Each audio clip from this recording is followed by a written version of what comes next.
at the stand.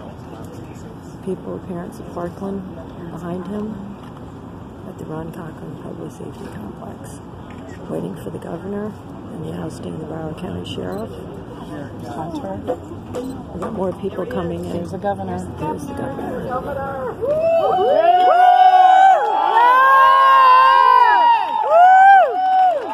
All right. Finally, some justice. Good afternoon. I'm Governor Ron DeSantis. I apologize for being late. We had some plane trouble today. I have issued an executive order suspending Scott Israel as the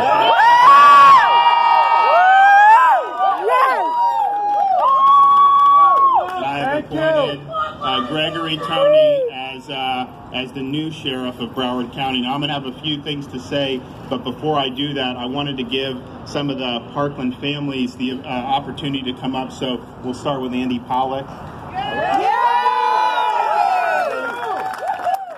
Hey, how's everybody doing out there? Good, sir. Yeah. Sorry the governor was a little late, but we've been waiting 9 months for this day. I love you all too.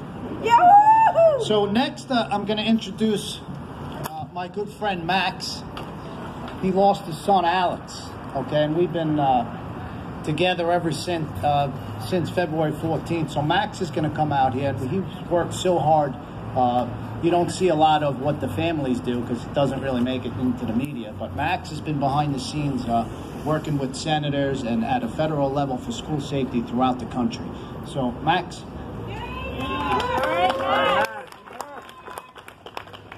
My name is Max Schachter. 2018 was the worst year of my life. My little boy Alex is no longer here to be with his mommy, who took care of him and loved him more than anything, because he was murdered at Marjorie Stoneman Douglas on Valentine's Day 2018.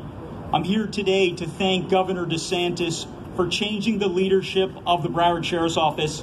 He realizes that public safety is the most important thing, and the cultural corrections are necessary to protect the citizens before the next mass casualty event happens in Broward County. My participation on the commission investigating the Marjorie Stoneman Douglas massacre revealed the facts that led up to the brutal slaughter of Alex and 16 other innocent victims. During the last 8 months, we learned about the failed policies of the Broward County School Board Superintendent Robert Runcie and the horrible response of the Broward Sheriff's Office under the leadership of Sheriff Scott Israel. The MSD Commission found fault with 9 different deputies' actions. Their actions, along with Scott Israel's failed and inadequate policies, procedures, and training, has made Broward County less safe. In 2017 and last year, we had mass casualty incidents, and in both of them, we had issues with command and control and training. Fixing these issues as soon as possible is of the utmost importance to the governor and myself. I know that incoming Sheriff Gregory Tony's vast active shooter experience and knowledge will enable him to make the necessary changes so that Broward Sheriff's Office is the shining example of law enforcement that all citizens want and believe they can be. Thank you.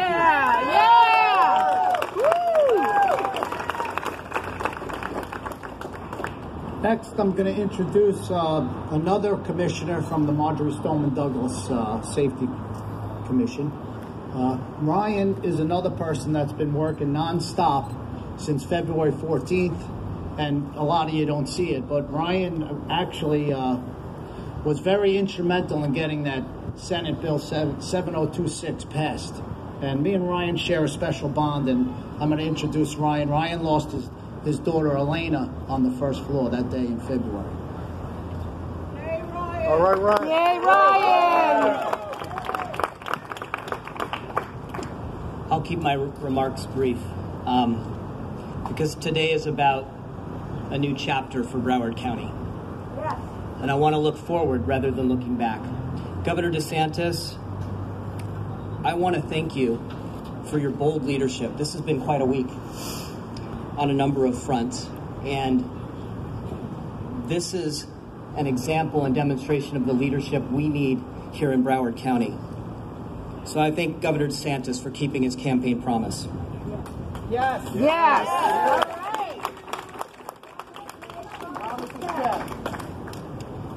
Sheriff Tony, I love the way that sounds.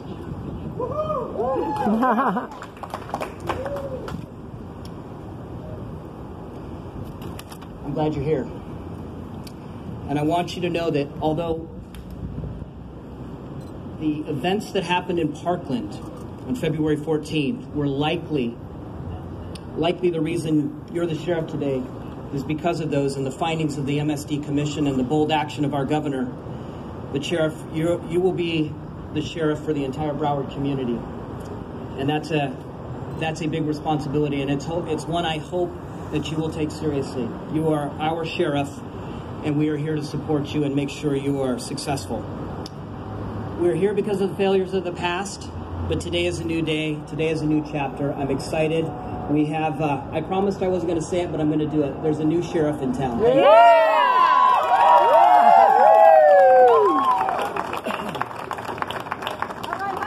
How's everyone doing today? Hey, Hunter! I just want to come up here and thank the governor.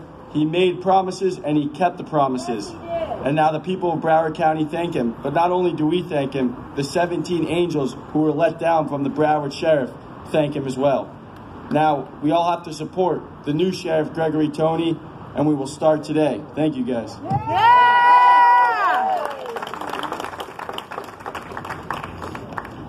On February 14th, my daughter died on the 3rd floor of MSD, running down the hallway from an active shooter.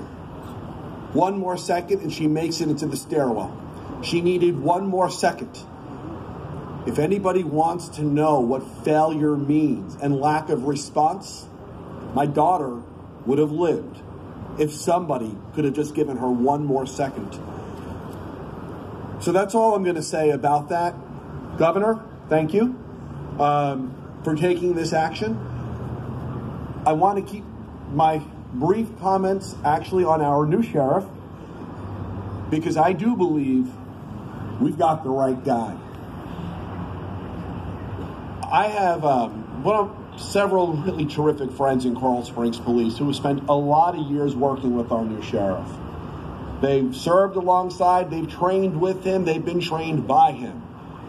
And every single one of them says, this is the right man to lead this agency with character, with integrity, and with an ability that will help to turn around what really was a crisis situation. So I have a hard time with people who have two first names. I'm going to always say, so I'm just going to think of you as GT, but Sheriff, welcome aboard.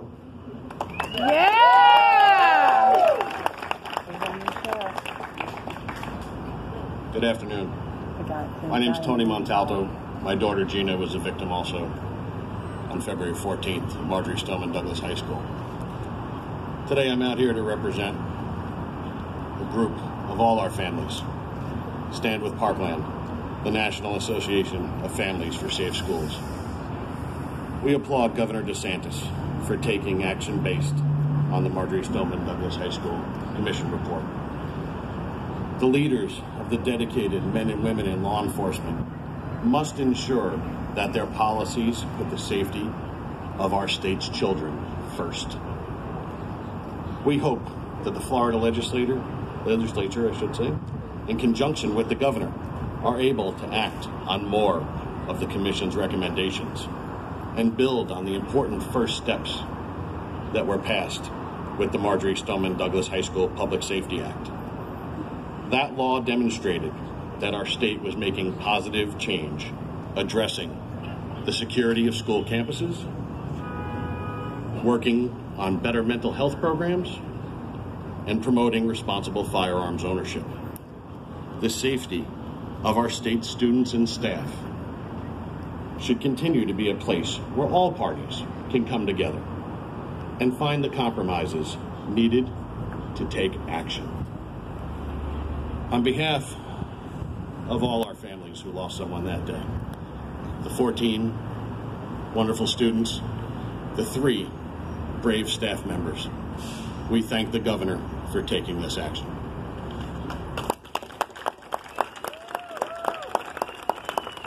Good afternoon. My name is Debbie Hickson. My husband, Chris Hickson, was one of the adults killed in the shooting.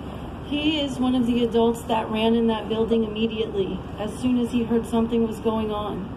I look forward to a sheriff who trains his staff members and his law enforcement to do just that, to run in and to protect the way that they promised they would do. So thank you, Governor DeSantis, for taking action to be sure that the sheriff that runs this county trains his officers the way they should be. Thank you.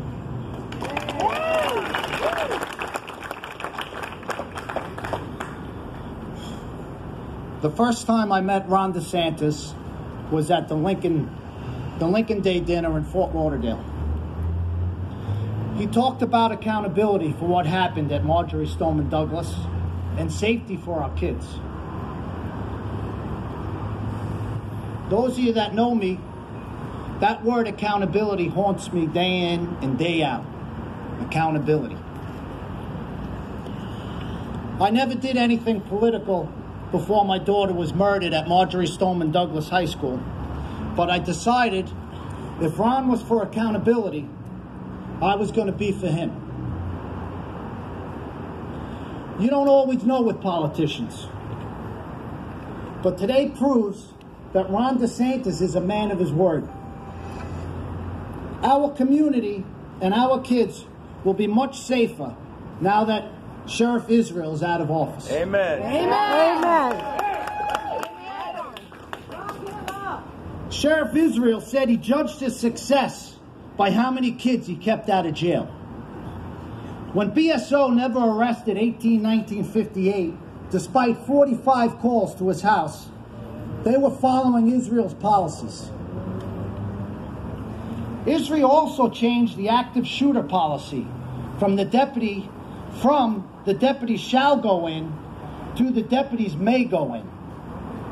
When 8 BSO deputies listened to shots fired in the school and stayed outside, they were following Sheriff Israel's policies. And everyone that knows me out there that's here in Broward knows that I'm not finished today. There's one more leader that needs to be held accountable in order for our kids to be safe at the schools. And that's Broward School Board Superintendent Runcie. I'm not going to stop until the kids in Broward are safe. I want to thank Governor DeSantis for bringing accountability to Broward County, and it means a lot to all our families and our community. Thank you, Governor.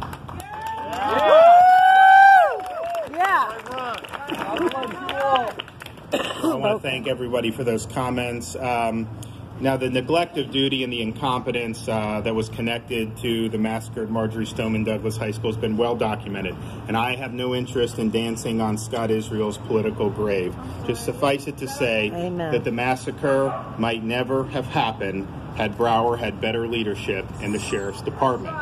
The Parkland families, the people of Broward, and the broader Florida community want accountability, but I think just as important or more important, they want the problems fixed going forward. And in their own ways, these Parkland families have all worked hard so that others won't have to experience the horrors of losing a child. As governor, I don't want to leave it to the future to do what we can do today. And so appointing Sergeant Gregory Toney as the new sheriff of Broward, I believe, is the way to look forward, to bring leadership, competence, and accountability to the department. You'll get to know the new sheriff, but he has a great story. He left the streets of Philadelphia to pack up to Florida because he had dreams for playing football at Florida State.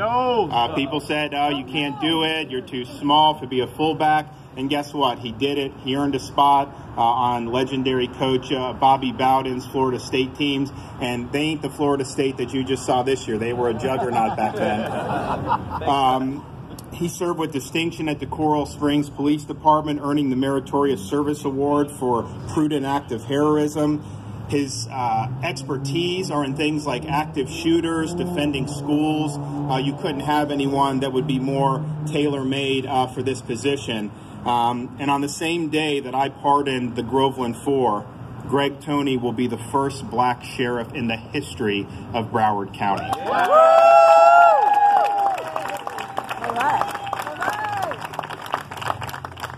But more important than that will be the content of his character, somebody who can lead with principles, with conviction, and with integrity. Now, fixing the problems that plague the leadership at the Broward Sheriff's Department won't happen overnight. Greg Toney's appointment is not the end, nor even the beginning of the end, but perhaps it will be the end of the beginning of the efforts for accountability and for reform. And with that, I bring to you the new sheriff of Broward County, Gregory Toney.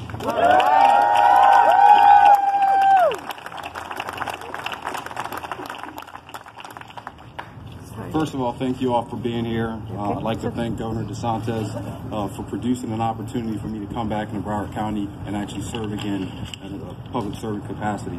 I put down a few notes, kind of speaking points, and you're going to learn very soon about me as your sheriff that I go off script, but I will maintain the same professionalism that a performed document would have. And so I would first start with this. I have been in the community for a long time. And one thing I've learned during my professional experiences here in law enforcement is that Broward Sheriff Office is a great organization, if not the finest that we can have in South Florida.